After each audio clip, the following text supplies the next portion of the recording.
iPod sorted out. Oh, good. Recording in progress. Yeah. Okay.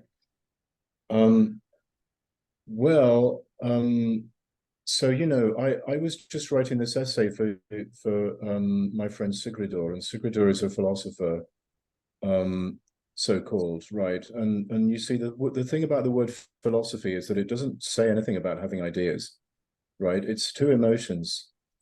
The first one is love, philos, right? And the second one is Sophia, which is wisdom. And usually translated as the love of wisdom, but that sounds a bit boring. You wonder whether it's actually wisdom in love or something like that, or loving wiseness, something like that, right? Like, what's the status of the of there? There isn't really an of in the Greek. Yeah, the two words sort of fuse together. And I'm saying they're two emotions rather than ideas, right? So wisdom is a feeling, really, or a feel. It's supposed to be very, very vague about it, and just give you the choice between wisdom as a series of ideas, like something you find in a fortune cookie, or wisdom is the feeling of wise. I think you're going to go with the latter, especially because the word has this DOM at the end, which implies that it's a quality of wise rather than any specific set of ideas. And of course, love is, we could say that's an emotion or whatever we want, whatever word we want, right? But it's not an idea. Yeah. And so in a funny way, the people think philosophy is about having ideas, but really it's not. Doesn't really say anything about that. And for me, these two qualities are very sort of embodied, for want of a better word, right? Socrates described himself as an Aaron. Aaron means clown. Yeah. It's where we get the word irony from, but we have a rather disembodied view of what irony is, right? So the sort of primordial sense of irony is that here comes Socrates and he's going to stand next to you and he's going to kind of do the thing that you're doing, like a mime does, some irritating guy in the street who sort of stands there imitating what you're doing, and thereby kind of illustrating, illuminating, undermining, emphasizing what are they doing? What are they actually doing? And that's the Socratic approach, right? He was called a peripatetic philosopher because it's like he sort of walked around teaching things, but why? Right? He could have sort of sat still, could have invented the classroom. But no, he was all about sort of movement. And I think that's actually sort of intrinsic to what philosophy is. And plenty of people have said that before me. In fact, Plutarch's essay on Socrates is sort of says this exact thing, right? That Socrates basically put his body in situations. And I'm a big fan of Alfonso Lingus, the phenomenologist, who's all about putting himself sometimes in quite dangerous situations, sometimes like an anthropologist, just kind of riskily, epistemologically riskily, also politically riskily, inserting himself into somewhere and kind of living it, or kind of being parallel playing with it, or whatever, right? That's sort of issue with anthropology, which is kind of a great discipline to that extent, very like the literature studies, from which I come, right? Like when you study a poem, also kind of putting yourself alongside it and just sort of being with it. And you're always playing with something between, as Harold Bloom would say, metaphor and paraphrase. You're either sort of describing it differently or just kind of repeating it. What's the difference between those two things, right? And kind of the same problem with the Socrates, yeah. And of course, there's that famous postcard that Jacques Derrida has on the cover of his book, The Postcard, about Socrates, where Plato is a kind of standing behind Socrates, making Socrates write. It's kind of comical, medieval, kind of monde reversé thing where the fox is riding the horse or whatever, or the dog, kind of an approach. Yeah, which is kind of Socratic, right? Like the idea that the person you're talking about is actually the main person and you're kind of the fox, or are you the dog or are they the fox? Like what's going on there? Who's the predator? Is there a predator? Am I answering your question? But the point is that even philosophy is a kind of an embodied thing. And that means that it has a necessarily opaque quality to it. Yeah, even when it's got lots of words, in fact, possibly especially when it has lots of words, the sort of silence of it, I've been thinking about how every drama is really a kind of dumb show, right? Like the default drama is really just mime, really. which means that philosophy is the default drama, because philosophy is really just miming things that people do. And you know, if there's a difference between Socrates and the pre-Socratics, that the pre-Socratics were trying to be right. Yeah, the pre-Socratics were trying to tell you what the world actually is.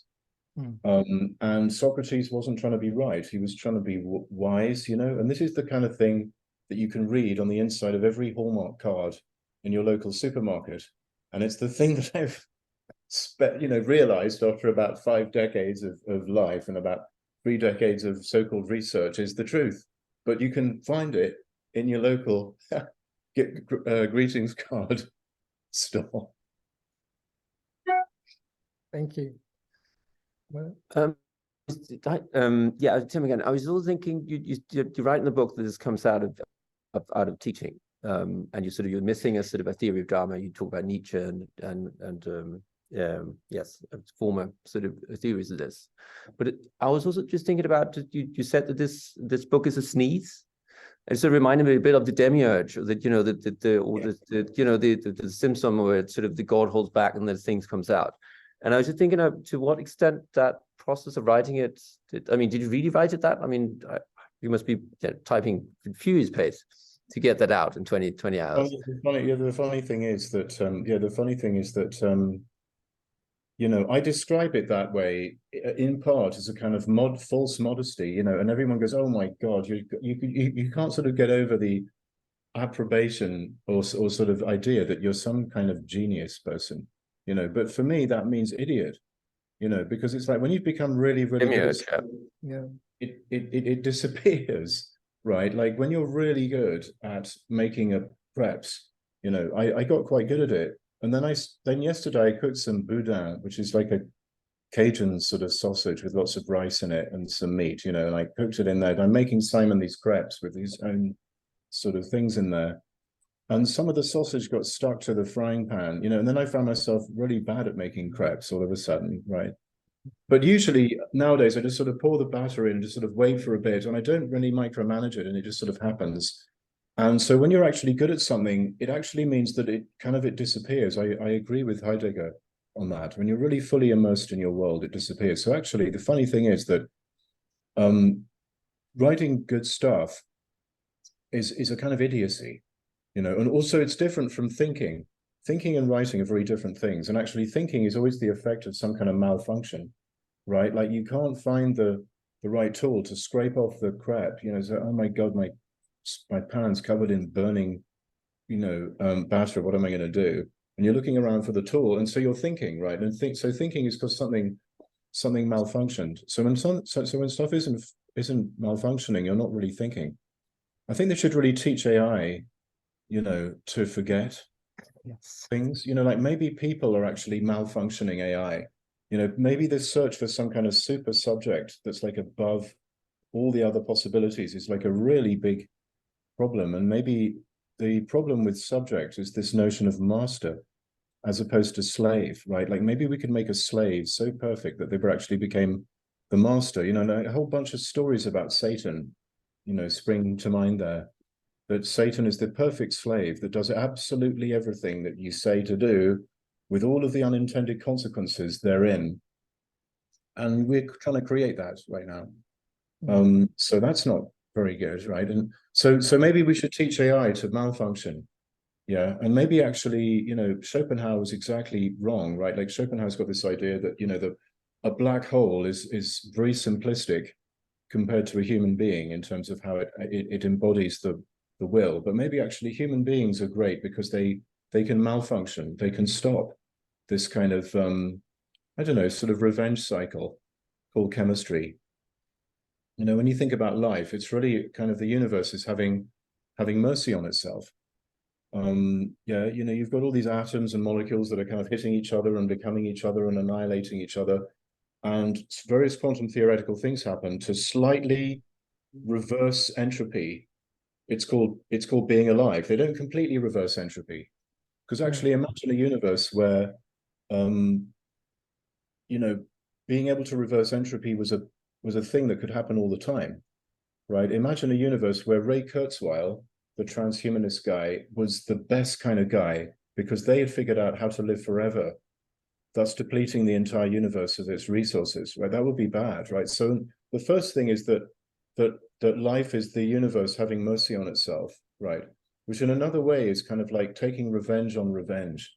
You know, you start with kind of hitting the other, and then you kind of take revenge on hitting the other. It's my favorite noir film, right? Where the detective gets the dealer, and then he gets the police, and then he gets the government, and then he gets himself, right? But then, so imagine then actually in the end, entropy has mercy on mercy in another kind of loop, right? So that you in the end, you do die. Yeah. So we're living in that kind of universe. And so, yeah, writing is sort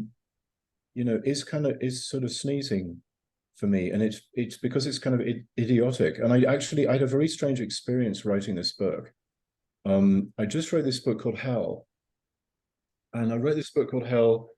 It took me about a year to do. It was hard to do it. I was kind of reaching for things. And somewhere in the middle there, around about August of last year, I started writing and having the idea at the same time. So I'm typing it going, that's interesting. Yes, agreed, which was very uncanny.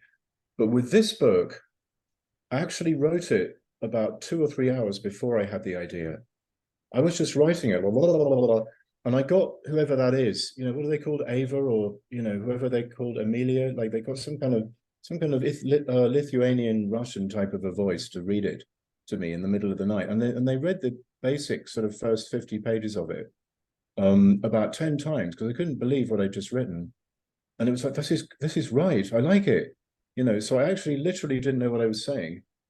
How can I further incriminate myself here? And so, yeah, it didn't seem like a huge amount of effort. Now, I've also just written another book completely by accident. I had this mega surgery. I got this surgery on my stomach. And there are now like 5 repairing themselves stab wounds in my stomach. And out of that came this other project, which I don't know if it's ever going to be published, but it was definitely written in a kind of state of, right, that does it, I'm going to get even with everybody. It was a kind of like a memoir thing. And that was definitely in the spirit of revenge, right? And eventually revenge kind of widened out into this wider diameter of what I took in the end to be mercy, because I really don't know what that is. And so I can understand the concept, but I never really had the feeling before. So this is like a program for writing, right? If you're stuck with what you're doing, you've got to write about the stuck. If you're any kind of writer, if you're any kind of PhD student or whatever you're doing, instead of trying to push through the block, you've got to describe the block. Yeah. I'm everybody's second or third reader. I don't direct many dissertations. In fact, I'm not directing any dissertations right now, because I let other teachers do that, because I don't need to make photocopies of myself. But what I do like to do is help people to be creative. And the way to do that is to let them sort of feel relaxed about what they do, And the way to do that is to make them realize, the block, if you think about it, if you're trying to do something original, the block, wherever it is, has got the original thing in it, sort of encased within it somewhere or hidden within it somewhere. So don't push past the block. It's always sort of describe the block, or describe how difficult it is to describe the block, or try to, describe how irritating it is to try to push past the block. And you'll soon find yourself writing. And this is how I started the book, right? I'm like, I don't know why there isn't a theory of drama out there. I actually don't know. I just sort of kept writing, like, maybe it's this, maybe it's that, maybe it's that. And this is how it kind of started. I think also the other trivial reason why it was easy to do was because really, I mean, I've been teaching this since 2012, but I never thought this was a thing that I could write about. It was just a thing that I taught, and I just sort of made it up one day in a state of desperation, because I got to that bit in the theory class where you've got to think about something to do with drama, and you're teaching Nietzsche or whatever. You're like, well, Jesus, there isn't any. There isn't any, apart from a few manifestos by some 20th century people. That kind of there isn't, unless you want to look outside of Western thought. And sort of like, why is that? It was while I was sort of writing there, but I just sort of made one up on the spot in a state of desperation, which is often how things work. So it's a lot less. It took a lot longer to write, if you think about it, because really writing is listening. Yeah. And the actual inscribing it on the page process was right at the end of a 10-year process. You know, it's kind of like when I wrote Ecology Without Nature, it took me about a year to write, but it took me 12 years to figure out what to say, right? It took me like 12 years to kind of get into position correctly so that it wouldn't, you know, what's the right word, anger the inevitably eco-critical reader with a very kind of suspect religious concept of nature there. Yeah. Right. Yep, sure. Ask a question about drama. Yeah. I underlined a lot when I read through your book. One thing that I underlined was your statement that a drama has succeeded when it digests poison. Drama is like a fungus. I love that. I thought that was a wonderful way of saying it. So, but my question is sort of what will a good theory of drama do to drama? Yeah. Will it bring back its Dionysian origins? Or is there something else that happens to drama? Does it evolve? If evolution means, you know, symbiosis, crying or maybe laughing rather than, you know, this white progression. What will drama do to drama, or a good theory of drama do to drama? Yeah, does knowing more about it help it? Yeah. Because in a funny way, like the book is sort of saying that this thing that I'm describing happens anyway, whether intended or not. And the other thing that it's sort of saying, the big thing that it's saying is that no one ever thought to talk about drama as a category of doing and being in the world, rather than as a thing that happens on velvet chairs in special places in the West End of London. You know, everybody assumed, oh, it's that, right? Now, when you're talking about poetry, right? So I just finished teaching this class called Gateways to Literary Study, which is a horrible title that they gave to this class. It's like sort of bargain breaks in the sun, you know, for literature students. And of course, the first, so it's poetry, narrative, drama, right, is how I teach it. And I wanted to get to the narrative class. I'm like, look, everything is narrative because even the verb to be implies a sense of time. And narrative isn't just novels. Narrative is how any text organizes the feeling of time passing.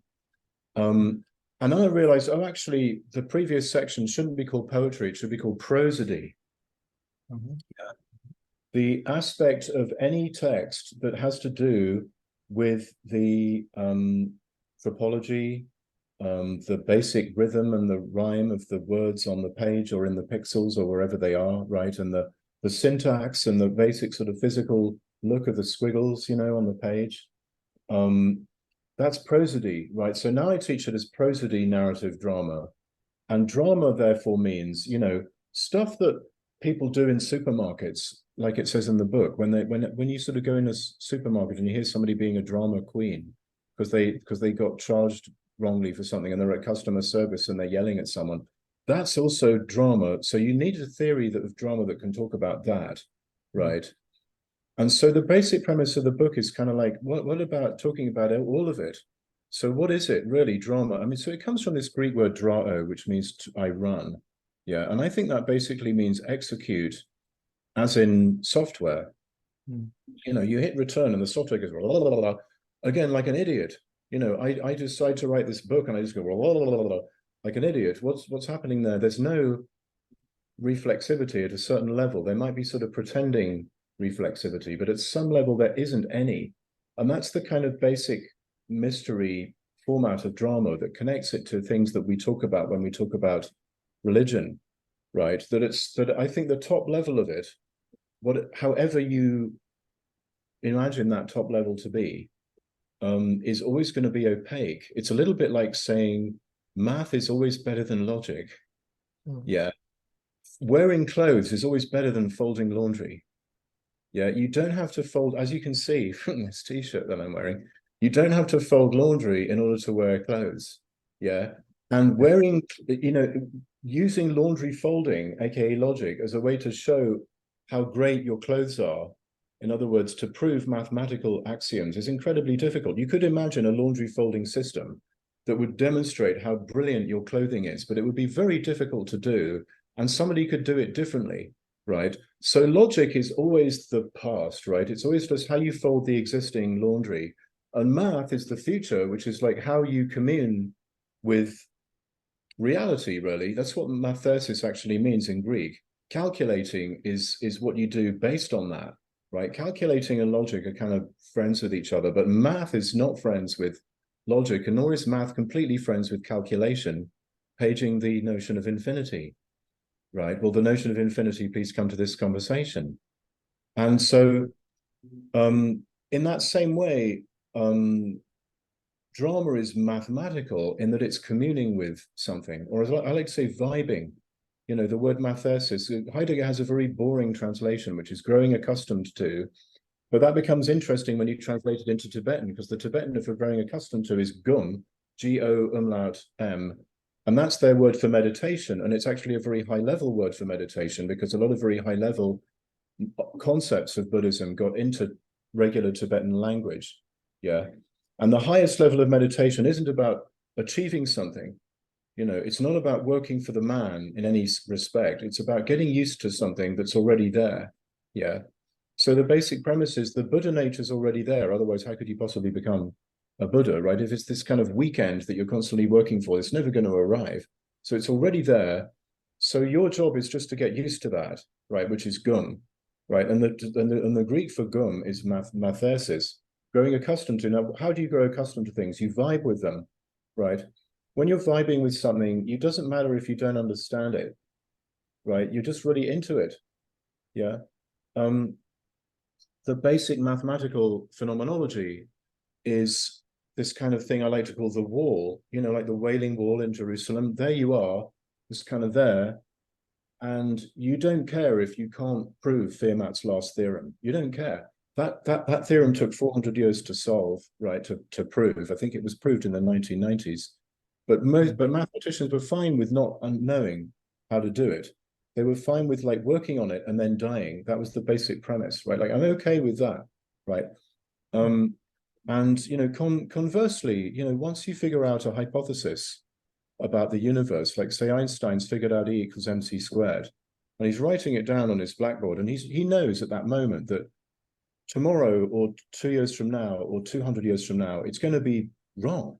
Someone's going to prove something else that'll, but what's interesting about that is it'll be less right, not completely wrong, right? Like Newton is less right, you know. So on the one hand, we've got this kind of modal truth where there are like amounts of true, you know, like laundry folding can be quite good, very good, slightly crappy, extremely crappy, or totally non-existent, right?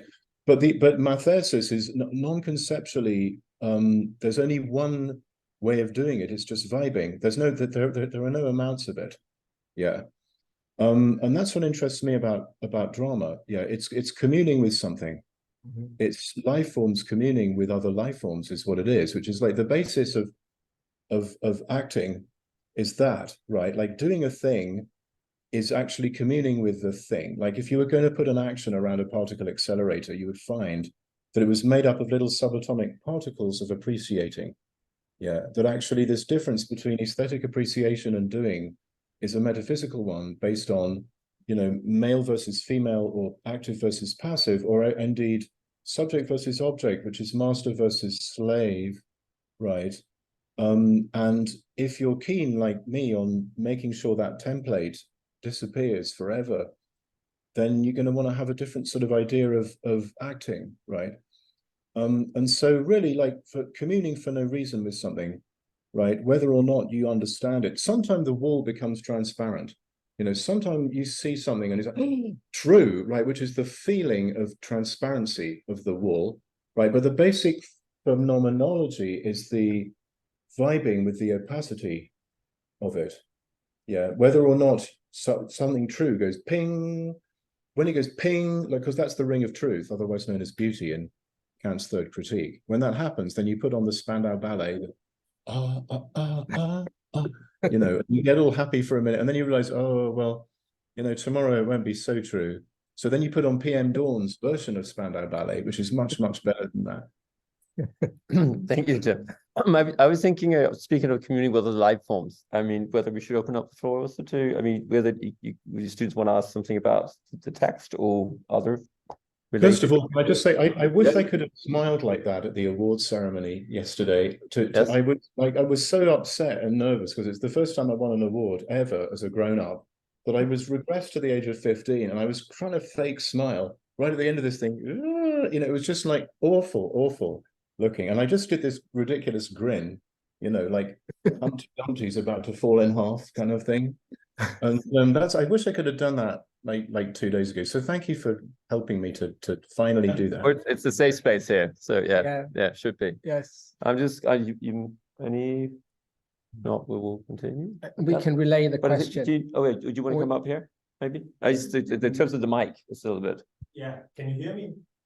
Yes. Okay, good then. Just Cool. talk about- I want to ask you a question which is perhaps a little bit weird, but I think that's also Great. part of your book, that it inspires weird questions. It concerns or evokes two images from your book, which I think help me think about something. One is this notion that the basic phenomenology of drama takes the form of a zeugma, which I think is interesting and strange.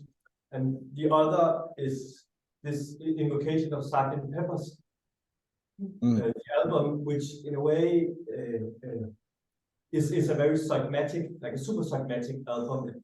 It starts with this imagining of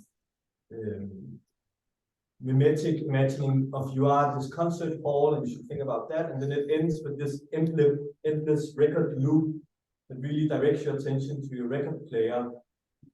And there's something about that form, that the record is zeugmatic and drama is zeugmatic, and I just wanted to... Thank you. So first of all, I'm going to need some clarifications about words that you used, because I'm not hearing them perfectly. So can you please repeat the first question? Because I didn't hear some of the words. Oh, come up here. So yeah. It was also a strange question. I just wondered perhaps if you could elaborate on this notion of zeugmatic art, because I think it's everywhere in your book, this coupling of the very abstract and the very Can you concrete. spell that word? I can't hear it right. Something thematic. Yeah, perhaps I don't know how to pronounce it. Z-E-U-G-M-A-T.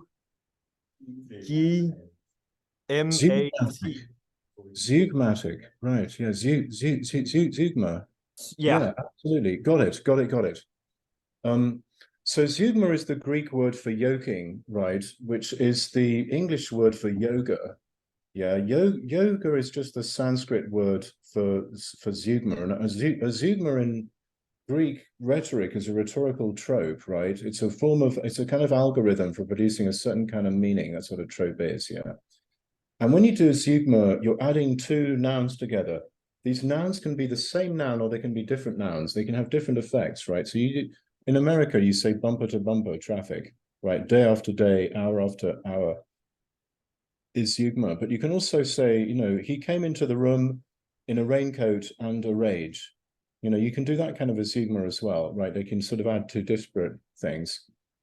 And what is drama in terms of the sacred art of drama? Because drama is sort of sacred, right? Is to do with linking the human being to the divine. That was the original purpose of it, right? Like human beings have lost touch with the divine, so we're going to do this ritual to reconnect, right? Then you have to ask yourself, but why is it sacred? Yeah, like no one thought to ask that one before. They're like, oh, well, it was a sacred art and then it became really secular, but did it? You see, that's the other question. Did it actually lose something in the transition from Aeschylus, let's say, to Fawlty Towers? Was anything actually lost? And my sort of sense is no, that's just a metaphysical construct, that there was this original time that was really great. This is the sort of Nietzsche problem, right? And so what is the problem there? You know, and so you can kind of reverse engineer what this is about, right? Which is that actually the sacredness is, for a start, drama comes from beyond the human realm, yeah, which Nietzsche's almost saying, right? Because in the origin of tragedy, he's all about satyrs and the great god Pan and Dionysus. He's almost there, He's almost talking about other life forms, really. And, you know, in groups of over 150, I'll just go over this again, grooming is no longer effective as a means of social bonding in primates. Yeah, so some random groups of over 150 primates ate some fermented fruit and they went, you know, they got really high. And this is the beginnings of ritual, right? Because they jumped around, you know, all of them on the same kind of psychosomatic neurotoxin etiology. So they were able to communicate, yeah, even though there was more than 150 of them, because they were on the same drug, yeah. And in the middle of that, inevitably, it is basically the Harvard religion department theory of the origin of ritual at this point, right? Somebody said, which is what happens when you're raving like that, so make some noise. Somebody did that, right? And that was the origin of language and ritual, yeah. And so, you know, the drama is sacred because it's coming from beyond the human, and it's coming from a completely incomprehensible to the primates thing. Yeah, they just randomly ate these fermented things, and so they're trying to figure it out, or sort of work it out, or understand it, or sort of process the toxin. You know, although they can't, it's got this sort of physiological etiology inside them, and it's just happening to them anyway, right? And so the whole dilemma of like, is drama really saying anything, or is it just kind of doing something or acting something out? Yeah, is kind of there. And then you've got to realize, you know, evolution happens, and eventually human beings evolve, and in our bodies is the physical memory imprint of the earliest possible common ancestor primate that this body can remember, you know, that did that, you know. And so when drama happens, what's really the real Zuma isn't to some divine being in the clouds. Yeah, it's to that. And this is really an adaptation of Ludwig Feuerbach's alienation theory, right? Like religion is basically displaced human beingness, is what Feuerbach says. When you read in the Bible, God is love, that's really saying love is God flipped upside down, right? And what does it mean? It means that this thing right here is the divine. And actually, that's very sort of phenomenologically true, because this thing right here is the future. Yeah, brain signals are always arriving just a little bit late, yeah, by milliseconds or however late they arrive, right? Because they're made of chemicals, right? And so information that's happening about the physical state of things, including the way I'm talking to you and the lights in the room and everything like that, is always late compared to what it is. But what does it mean? It means phenomenologically, what's happening right now is the future, and it's sort of unknowable. And there's this unknowable opacity here, based on the simple biological fact that I have a brain that isn't going at the speed of light. And so the mysteriousness of religion is actually the mysteriousness of being an embodied life form. You know, there's another argument about this in this book I just wrote called Hell, right? Because a lot of religion is basically displaced biology. And if you were going to look for the phenomenology of being in a biosphere, it would be in religion rather than in scientistic atomism. You know, all that kind of Richard Dawkins type stuff about the world is just this, you know, nasty kind of boring porridge, isn't it? And then since sentience is actually default pretty much to being a life form at all, I mean, we know that plants are sentient, right? So that kind of implies that sentience is a very default thing, not a very special thing. And there aren't any very special things in evolution, right? So that's number one. Number two, sentience as such, right? The sentience of sentience is the thing that we call aesthetics. Yeah. So trees have got that. Yeah. So whatever is beauty is actually something default to being a sentient being, which includes now plants, right? And so you can very easily argue that whatever religion is goes all the way back at least to plants, right? And I would probably argue that the psychoanalytic concept of superego, right, which is kind of like a reification of this sentience, like the first ever, like 1.0 version of what's going on, which is that there's this loud voice telling you what to do and what the rules are and stuff, which you could have confusing the basic sentience with the loudest thing in the room, which is your parents, and if you're a human baby, right? And then you're confusing that with some kind of invisible God who mostly wants to hurt you. But if that's true, then, you know, amazingly, rose bushes also have a superego. And I would argue that actually probably rose bushes and trees are like the worst religious maniacs on the planet. They're much worse than the worst possible evangelical Christians to that extent, right? Like they're much heavier, you know. And this whole sort of ecological language about Gaia is judging you and the revenge of Gaia, in a way, it's just human beings channeling trees and the kind of judgmental motherfuckers that they are, you know. And like how to not do that is how to actually have an ecologically just world. Is funnily enough, like that, don't look up and like all this kind of, oh, you're going to regret it when you realize that materialism is true, you know, this kind of stuff is actually just trees yelling at you, you know. And it's just like, this isn't good. This is wrong, dude. You know, I thought being alive was about mercy. You know, I thought life was about the universe having mercy on itself. This tree kind of superego religion thing is, it's almost like what Blake says about the world of nature is actually the world of like ideological oppression. But there's, in a way, there's a kind of truth to this, that actually plants and trees are bastards in a way. They're like, they're trying to like dictate to you what life should be. Don't listen to them. They're the worst people for thinking about ecology with, actually, you see. Like this is the funny way around of thinking about it, you know.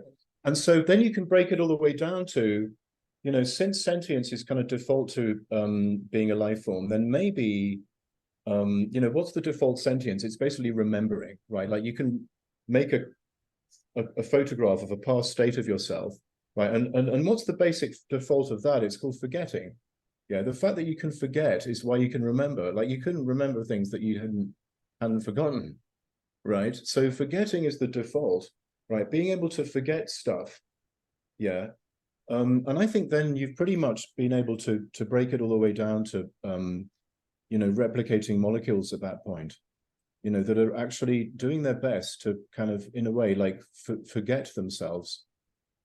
You know, you've got this little strand of RNA and it's actually very suicidal, you know, suicidally depressed. It shouldn't exist, you know. It's this very unstable molecule and it's unzipping itself, right? And it's unzipping itself in a liquid called water that is actually paradoxically full of these other chemicals that's actually going to enable this replicator to be reproduced, you know. So that what seems to be a tragedy there is like a comedy there, so that in the end, the sentience is actually the sentience of the whole system itself, namely the ocean, plus these replicating molecules, right? And maybe the evidence for that is that the point of every drama is the catharsis at the end, you know, where this ocean comes out of your eyes.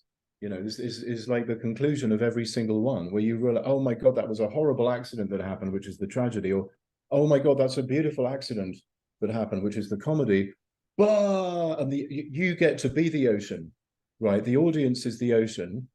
And finally, like you've done this yoga, right? You've not only have you connected with the most distant possible primate common ancestor, but you've connected all the way back to before single-celled organisms happened. You've connected all the way back to the sort of the sentient ocean, as it were, very crudely sentient, right? That had like replicating records of itself in itself. And it's because of the stupidity of drama that was able to happen. You see, there's no special magic to it. It's because it's stupid. And that's the fun, sort of weird, amazing bit. And that's my very long answer about what is the yoga zeugma quality of drama. The other fun thing about yoga is that it's about sort of asanas, right? Like you actually are embodying something, or are you actually reducing an idea to its embodied to the body, right? In a funny way, that in Buddhism, it sort of says, well, the posture is the point, right? That whatever you're thinking about doesn't really matter. The practice that you're doing, the posture that you're in is the point, right? This is very similar to how math likes to play with logic, you know, because what Gödel does to logical propositions is that he bends them into these pretzels, right? He literally makes them sort of eat themselves. He turns them into like little like yoga practitioner versions of themselves, and thus makes them look like idiots, you know. And this is the Gödel kind of, this is what he does to Russell and Whitehead, right? He sort of proves that math is always better than logic, because math can always turn logic into total nonsense. that there's no, finally there isn't transparency, finally there is this opacity, right? Finally there is this forgetting quality, you know, and that actually, it's an underrated thing. Yeah, for forgetfulness. It's like a sort of underrated superpower of human beings, as opposed to trees that they remember everything. You know, if you cut the tree open, it's got this sort of record of all the things that happen to it. It's like the worst kind of AI surveillance system that's got a record of everything that happened to it. Trees are bastards. You know, don't listen to trees for the ecological advice. Have you seen The Happening, Tim? You may have written about it. The Shyamalan's The Happening. No, It's I have not yet. about stupid trees, but yes, Oh yes, yes. yeah. It makes yes. that film makes so much sense. Yeah, in the sense of this, yeah. In view of what you just said. Yes. Maybe a question about applause. It's a central concept as well in your book, that you want applause. And I wonder if you could say something more about what is that? What does it mean? What is it? Does it mean to give applause? Is it something that occurred with drama when drama became through this Dionysian dancing, primate dancing? Is it something that happened as an effect of that, or is it, you know, something that has been attached on as drama's moved through? Well, it happens after drama, chronologically, right? Like the smoking gun is that it's supposed to happen at the end, right? Like when someone's acting out in the supermarket, they're trying to get attention. Well, let's just say applause is basically somebody going, oh, look at that jerk, you know, like the default one where you're just like, oh my God, look at that, you know. Some jerk is at the ice cream section yelling at their partner, you know, because they want mint choc chip and the other person wants the rocky road, you know, and that's like that's the default, right? They're just sort of yelling and you go, oh my God. So applause doesn't necessarily mean great. It can mean boo, you know, it can mean any of those, right? Yeah. And it happens after, right? Now, things that happen after are because they're implied, right? Like things that are chronologically after are logically prior. Right? Like think about flowers. Yeah, flowers are chronologically after plants, but therefore they must be saying something true about plants, which is that plant DNA mutation is random. You could not have come up with plants if DNA was utilitarian and had a purpose, because plants are flowers. I mean, flowers are really expensive, right? Flowers and like the beautiful patterns they have and basically any kind of sexual display is incredibly expensive if DNA is utilitarian, you know. So precisely because genetic mutation is random, you can have these gorgeous things called flowers, which means that there's an excess in DNA replication world, yeah, that's logically prior to any manifestation of it in a plant or a bacterium or anything like that, right? And so sex in general came after cloning. Right, but sex is logically prior to cloning, and viruses came after bacteria, but viruses are logically prior to bacteria because the possibility that DNA can pop out of your cell wall is actually implied in the whole notion of like a permeable boundary of a cell wall, right? And that DNA is basically the first ever symbiont. It's sort of stuck together to this with this RNA doing this funny thing to itself and with the RNA, you know, and in the water, right? And so things that are after are, you know, it's not even hard to imagine, right? Like you split up with your girlfriend, but that was logically implied in the difficulties in the structure of that relationship. Yeah. So it was chronologically after you were with that person, but it's logically prior to it. Yeah.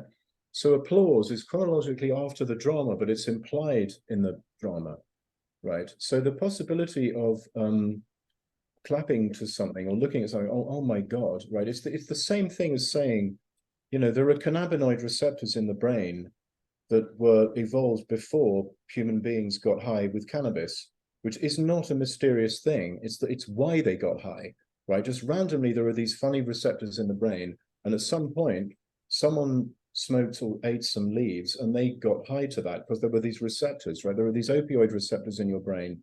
So the receptiveness, right, is logically prior to what it's receiving. Yeah, in the same way, like the language, like listening is logically prior to saying something, right? Like actually saying something is a mode of listening, right? Where you're kind of listening to the other person, right? Like the second part of Aristotle's rhetoric is an exhaustive account of all the emotions, because that's actually how rhetoric is, right? You're attending to, yeah, and attending to is logically prior to doing something. Like you do something and then you attend to it, but actually the attending to is logically prior. And the attending, then the next thing you have to say then is that the attending to isn't transparent, right? The attending to is opaque, right? You go back to this idea of maths, right? Where you're basically vibing on the wall, you know, and you don't care if you don't see through it, right? So the attending to doesn't imply some kind of mysterious foreknowledge, some kind of omniscience or anything like that. It actually implies the opposite. It implies this kind of, huh? You know, like when I do my theory class, I teach my students to do the face of Scooby-Doo. You know, if you can't understand it, at least try to do the, because actually the not understanding it is the theory, is the point of the theory class, is to be aware of how things are contradictory or confusing or might have more than one explanation, right? Like why do you even take it, right? It's so that you can have a flexible mind. But what is that? Phenomenologically, it's the Scooby-Doo kind of cross-eyed kind of face that he does, you know. So I pass around this picture of Scooby-Doo and I say, look, if you do, just make the face. Don't try to even understand why to make the face. To the face itself is the thing that's the result of the class, is this, like a really not intelligent version of that with the cross-eye thing, you know. And so like attending to something doesn't imply knowing in advance what it is. So attending to is also this drama, you see. Attending to is part of the drama. And again, it's like the sentient ocean doesn't know that it's about to create life and I'm about to do this thing.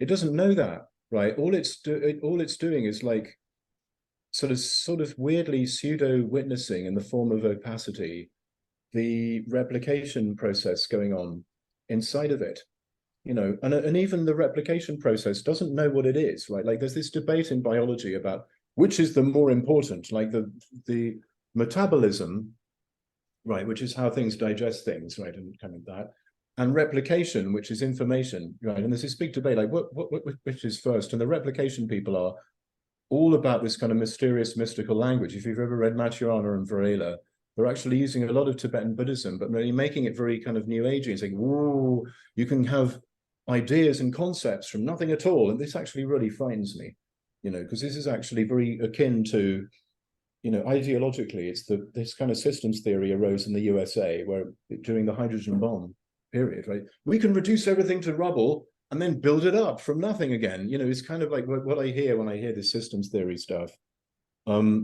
And I think it's sort of, you can combine the two if you realize that actually information is created because of a malfunction, right? A metabolic process malfunctioned, and basically then some kind of Scooby-Doo went, you know, because it was because something had malfunctioned there. Like, well, did I just eat something that really disagrees with me? You know, and that's how information happens. So that in metabolism and information are kind of interlocked like that, right? So not knowing something and being an ignorant, we're talking about this all the time. I'm just justifying my own existence here, which is that really not knowing something and being a bit of an ignorant person is the basis of being smart. Okay. Any questions from the students? And I have a question about the sort of the pedagogy of the book. I mean, you start out the book by saying that you realized, I mean, you sort of referenced that there's a meeting you had, I think, where you sort of go and, you know, directing, you're talking about drama, you'll be reading drama. Is that correct? As I remember correctly, that this always sense that you have the theory class or where we go to how to read, but you say that we don't really recite anymore. There's not the actual sort of acting out of things. It doesn't really happen. Yeah. I was just whether you could sort of comment on that, how that if you see that changing or that I mean, yeah. Well, how it changed for me was so, you know, that every time I've been taught drama in a literature class, it's always somebody has always said something very ponderous, like, you've got to remember that this is bodies moving in space, which I think is in the book. And it's sort of like, yeah, that kind of, it's really kind of awful thinking of it that way, because the poor body just got like shafted by that very idea. You know, you read the script and then you imagine what it must be like for people to be walking around saying the script. But of course, the point is the script is part of this other thing that's actually much more primordial, and the script is also a set of like gestures and actings out using things that come out of this, in the same way that, you know, you can have a play that doesn't have words, but you can't have words that that is a play. Yeah. So I get my students actually to read the poem with a view to its dramatic qualities as well as its narrative qualities. In other words, you always encounter the poem as on a page in a book, for example, and the opening the book is like the curtains opening up. Yeah. And then there's this character in the middle of the stage, which is this page there. And what's that relationship between this and that? And then something else happens, and then something else happens. That's basically, you're looking at the poem there as a kind of drama. And how it happened to me was I got fed up of teaching tragedy. You know, I just got fed up of teaching always Othello, actually. Just on and on and on with Othello. And I sort of thought, you know, I've always preferred comedy. And I hadn't actually realized this about myself. I was just somebody who watched comedy all the time and loved it. I didn't realize that was because I thought it was great. I just watched it a lot. And then I thought, well, why don't I incorporate this into my teaching? Because obviously I think it's great. And I just made friends with Jon Gunnar. Jon Gunnar was the mayor of Reykjavik after the financial crash of 2008. And he'd formed this anarcho-surrealist political party called the Best Party. And this party won the election, and it had all these ridiculous manifesto pledges, some of which were true and cool, and some of which were really stupid, but you couldn't tell which ones were cool and which ones were stupid. And you can look them up on Wikipedia. It's brilliant. There's this idea of let's create a cafe for only women, where women can slag off men for as long as they want, and they can have free coffees. You know, every hour or so they get a free cup of coffee. And it's like, is this a true thing? Because that's a really good idea, but you know, you can't sort of tell. Like, that's the whole issue with any kind of pretense, which is basically drama. It's like, is this pretense or not? You know, is this pretending? Is this some kind of magic tricks being played on me? Is this real magic? You know, is real magic and magic trick actually kind of overlap somewhere?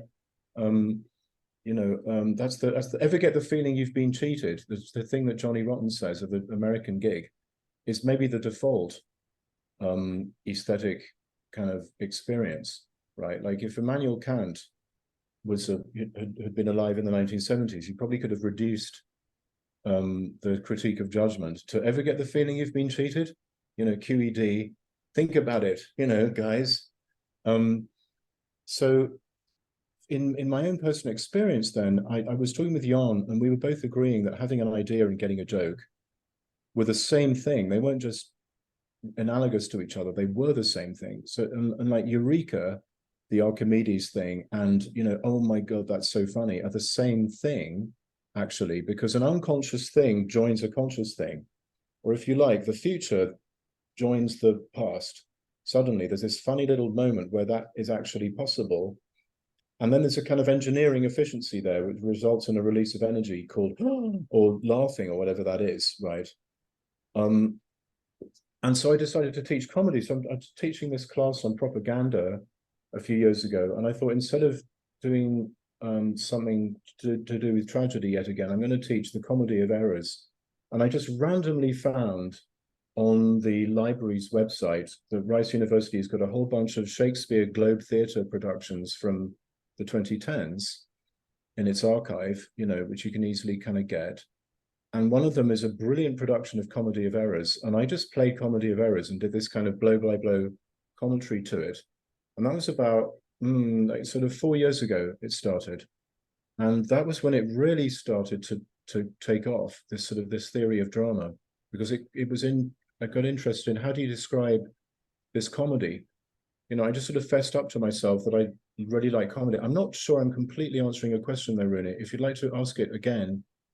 No, it was just a question. I was actually just thinking about the classroom as a sort of a, well, I don't know, in the space of drama, but just also the way in which it's sort of changed, because you describe in the beginning of the book just how you sort of, you also talk about how when you get to drama you have no backup, which I thought was quite a good way of describing it. But just the sense in which also, I mean, not everyone here do literature. They're music scholars, so is there artists, art historians, music historians, and so on.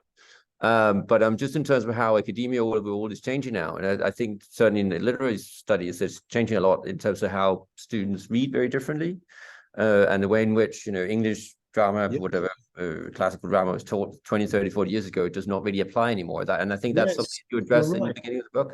So No, you're right. It's because, like, in a way, the fact that not everyone knows, even intuitively knows, that literature is a thing in a book, really helps in some way to start students thinking about drama.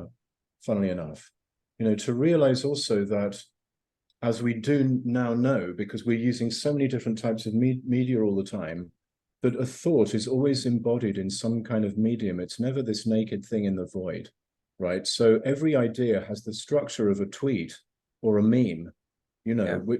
Twitter evolved because ideas already are tweets. It's this logically prior thing, right? Twitter was chronologically after people having ideas, so I've heard. But that's because ideas were already tweets in a way, right? And a tweet is a little dramatic act in a highly distributed play, now being produced by a bastard who wants to move to Mars. lots of drama. Yeah. And very dramatic, like it's got like winners and losers and goodies and baddies. And I sort of think, for people in the room thinking about this, that the default art for me is drama, actually. And by that, I don't mean drama versus dance. I think dance and drama are kind of intertwined, right? Think about hip hop, right? Hip hop is a fascinating mode because hip hop is very heavy dance beats, extremely, like pieces of funk and so on that have been taken from that, which is already an extreme reduction of the blues, to its like basic crunchy bit,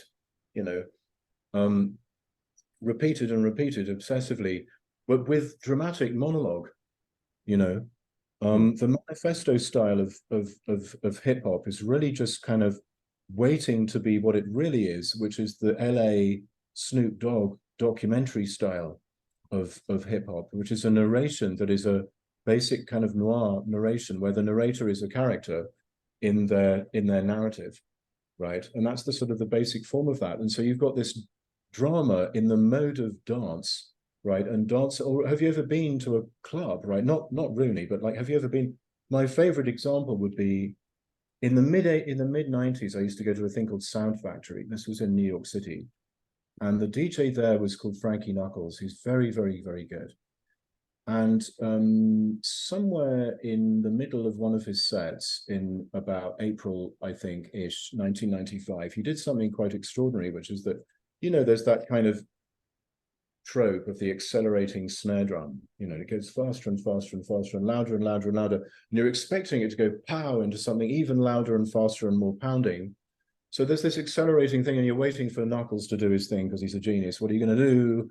And what he did was he took that, which was about 130 beats per minute, which is like a slightly faster than your heartbeat, gung, gung, gung, like a little bit, quite pushing, and he dropped it back down to 90. I've never heard it done before or since, where somebody was taking something going fast, or didn't go to faster, but went to much slower. Everyone just went crazy. That was drama of some kind, right? That was mixing two records together to say something. But what are you saying? It's like when you use violence or when you use kissing to say something. You're not really talking, are you? You're actually, as Slavoj would say, you're filling a void in the symbolic order at this point. This is the trouble with violence, is that you're not, I hit him to make a point, isn't making a point. That's why it's violent. You're not actually making a point. You're just hitting somebody. When somebody goes, there is a reality, and sort of thumps the table, they're not actually asserting that there's a reality. They're just thumping the table violently, right? And so, but drama has that quality to it. It's like using language as a form of thumping the table or kissing you or mixing two records together like that, and so it's got this very strange kind of primordial thing that it does to all the rest of literature and and art, which is that it refuses to be symbolic at every level, especially when it's really saying something, right? The interesting thing is like looking at Hamlet like that, like Hamlet's saying all these funny things about why he couldn't kill his dad. He can't do it. He doesn't want to do it. He can't do it. He can't do it. And he's saying that he can't do it is of course not doing it, right? And so what is he doing there? He's actually having mercy on his uncle, right? Is what he's really doing. Yeah, if you think about it, this is a revenge tragedy that's actually Hamlet being a good guy in the key of I'm a terrible guy because I can't take revenge. You know, I can't do what my dad wants me to do and murder this guy. And I feel terrible about it, which is actually like how you are a good guy. You know, being a good guy, this is me being a parent, right? It's like, I feel like a terrible parent, which is me. And I think to myself, that's probably how good parents feel when I'm on a good day, right? Like I feel like a bad person is probably how like a good person would feel. You know, I feel like I can't kill my uncle is probably how like a pretty nice guy actually is. You know, Hamlet's not going to obey his dad, you know, and so he's acting out mercy in this completely non-conceptual dumb show way that even he doesn't know that he's doing, and he himself feels like he's fucking up all the time, right? But maybe that's what life sort of is. Like life is like the chemistry going, I just can't get it right. I just can't seem to absorb that other molecule or destroy it. It's just everything goes wrong. Every time I try to kill myself, I make more copies of myself. This is a terrible situation. Everybody's laughing at it on the other hand, you know, in the audience, but this is ridiculous. You know, this is like some kind of stupid Faulty Towers thing where you can't get it right, you know, in the key of trying to get it right. Yeah. Do you have any? Yeah, one thing that you talk about in the book is post-trauma. And I was also thinking about, I don't know if you're familiar with Anne Caplan's concept of pre-trauma, and how she talks about fiction, narrative, maybe drama as well, that thinks about the climate upheaval, how that produces a kind of pre-trauma. It's a pre-trauma mechanism for the audience. So I wonder if you could say something, you don't have to speak to that, but something, what is it about the connection there between drama and post-trauma that is important to think about? Can I ask about pre-trauma? Can you say some more things about that? Yes. It's a really interesting concept. It's a little bit like solastalgia.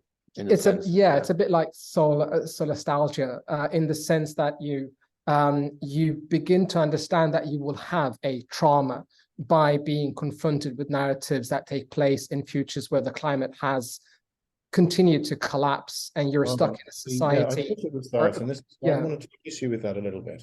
Yeah, so it's college not working, but it's also capitalism not working any longer. Yeah, I want to take issue a little bit with this because this implies a kind of revenge thing, where, you know, I'm perfect, you know, and you're perfect, but you better watch out because someone's going to slap you in the future, you know. But this is already slapping you in the present. Yeah. And the reason why it hurts is because you're already traumatized. The real ecological awareness is, oh, fuck, we've already done it to ourselves. We've been doing it to ourselves since we decided we were different from other life forms. We've been doing it to ourselves since we got all serious about agriculture and let Farmer Joe be the leader of our world.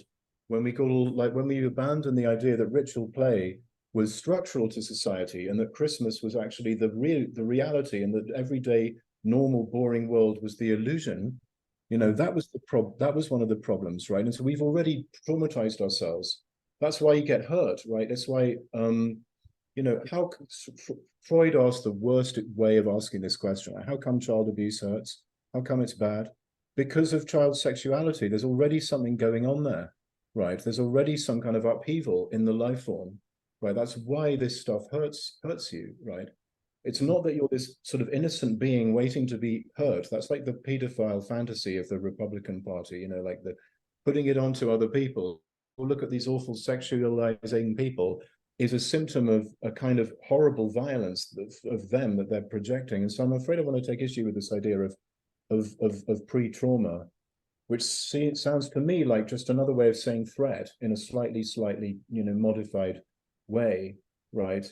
Trauma is always post-trauma. There's no pre-trauma, because to be a life form, or even to be just a regular old object, you know, is to have been traumatized in some way, right? I know I'm not a piece of plastic, so I don't know if plastic is sentient, but like, this is a story about something that happened to a poor old lump of melted plastic one day. It got poured into a mold and it suddenly came into this bottle of saline solution, you know. And if it was if it was sentient, it'd be sort of lying on the couch going, I had no idea that I was a bottle of saline solution. I just thought I was a lump of plastic. And I looked in the mirror and said, oh my God, I'm a bottle of saline solution. Jesus Christ, I don't like this shape of my head, you know.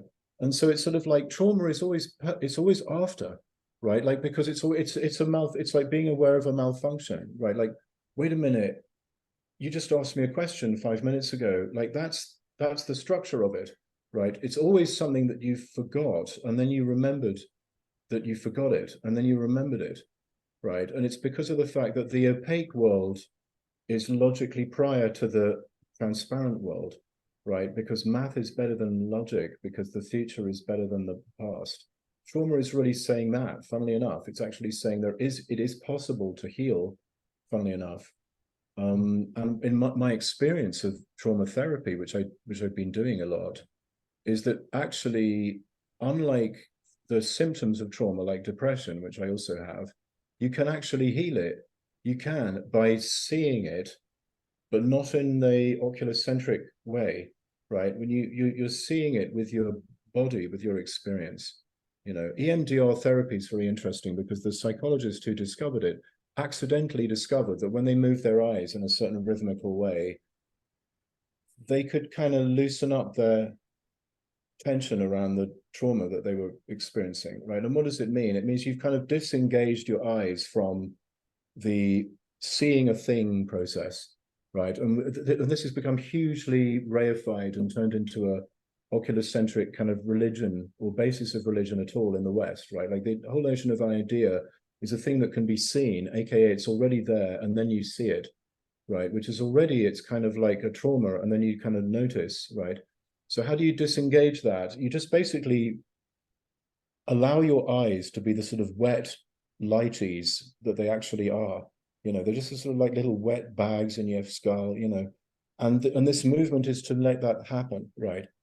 And once you do that, you're beginning to see with your body, and I'm sure the psychologist didn't think this way, but you're profoundly disengaging thousands of years of oculocentric thought with a simple eye movement. And by the way, also, these kinds of eye movements are very key in very esoteric parts of religion as well, where you're kind of disengaging your eyes from being reification of things, right?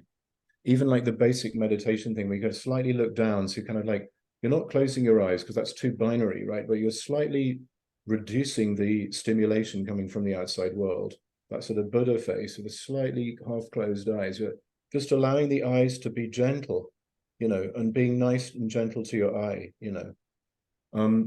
And so I sort of think, really, trauma is a foundational category, and of sort of being formatted in any way whatsoever, you know. And it's not the exception. It's not that we're perfect beings, that these horrible accidents happen to us, that we are horrible accidents, and we happen to everything too, you know. And sort of, there are cultures in the world that put this front and center, and then there are cultures that try to ignore it.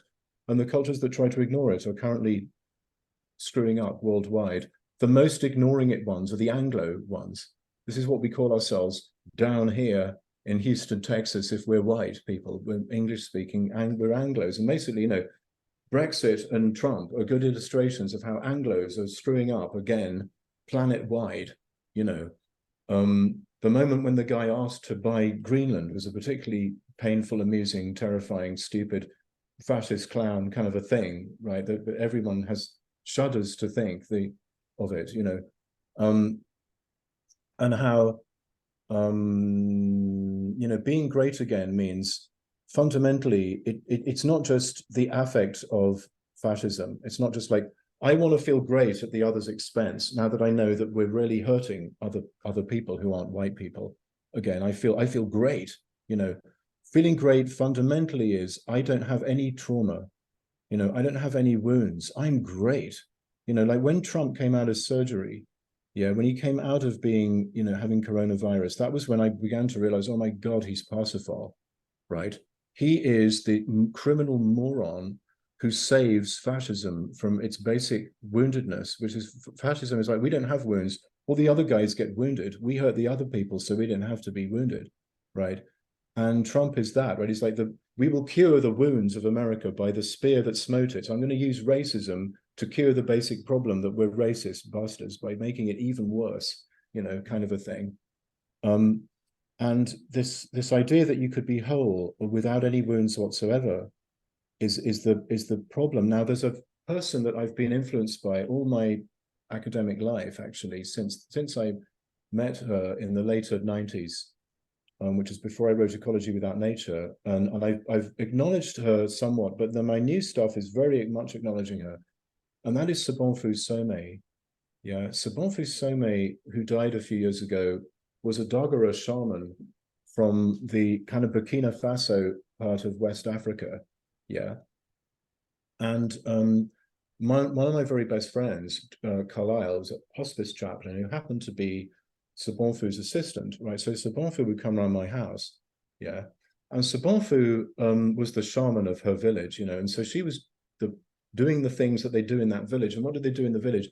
They did grief rituals, right? Why have you never heard of them? Because they've never taken over the world. Why did they never take over the world? Because they were too busy doing these grief rituals for a start. Like, so you want to get married, you have a grief ritual. You have an argument with your friend, you have a grief ritual. You want to put a new door on your bathroom, you have a grief ritual. Like, everything you do requires the entire village getting together and talking it through with the grief processing stuff. There's no time to get in a, you know, F-111 and bomb somewhere. You know, you just can't even do it. Plus the fact that relating to trauma repair is infinite and endless because of what I just said, right? It's like these guys have got the magic formula, although they don't have anything else because colonialism, because what I just said, right?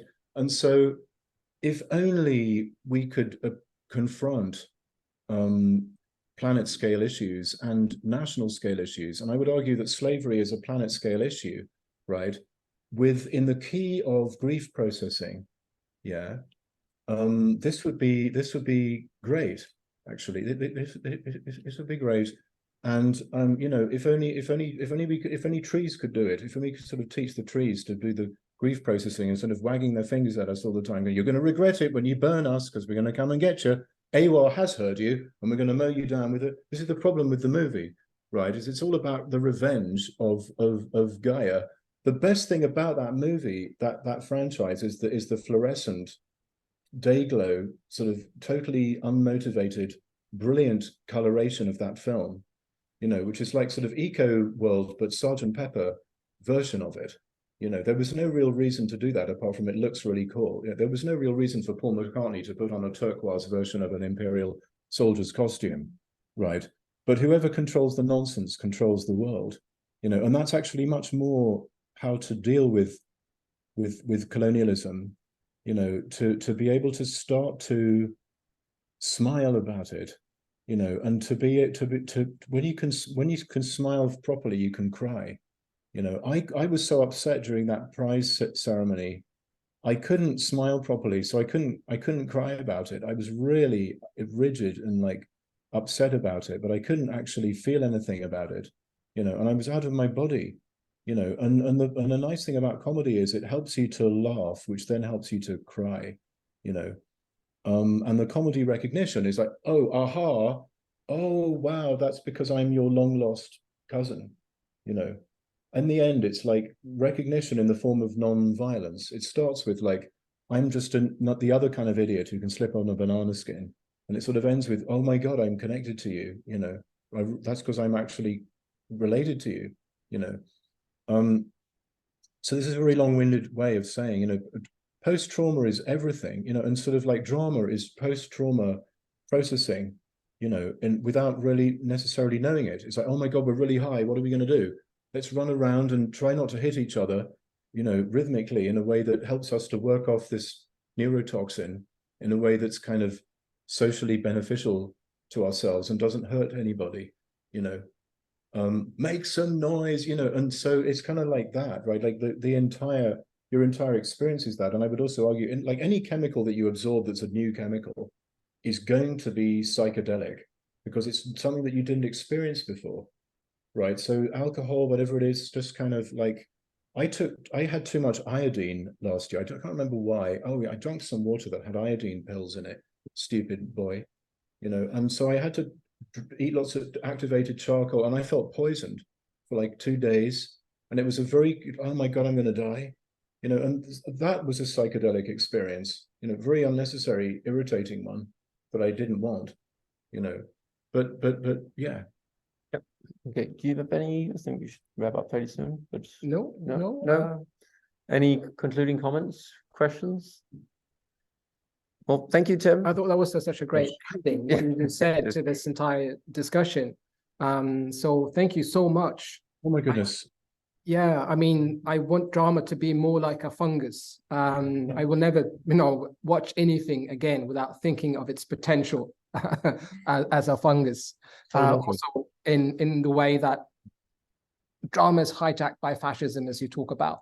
I mean, Yeah. yes, drama needs to become more like a fungus, so it drains that potential. We didn't go there very much, but the basic sort of push-pull is like, drama is really just doing things for no reason. But then when you start having a reason for doing them, it can go very, very wrong.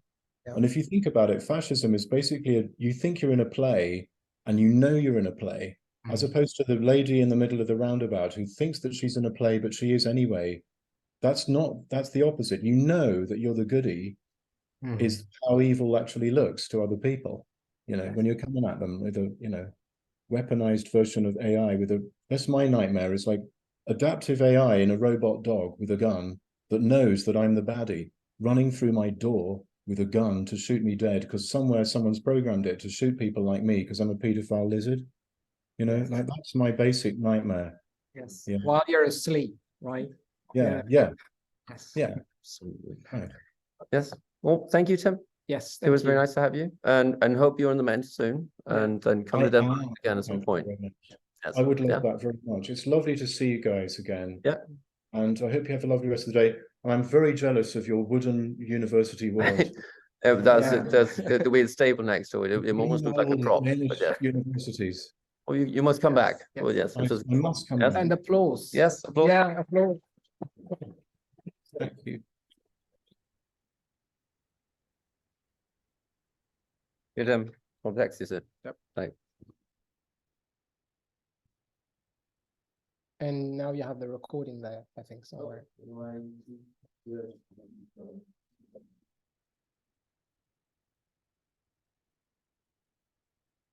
I think that now people no, I think you should put in break.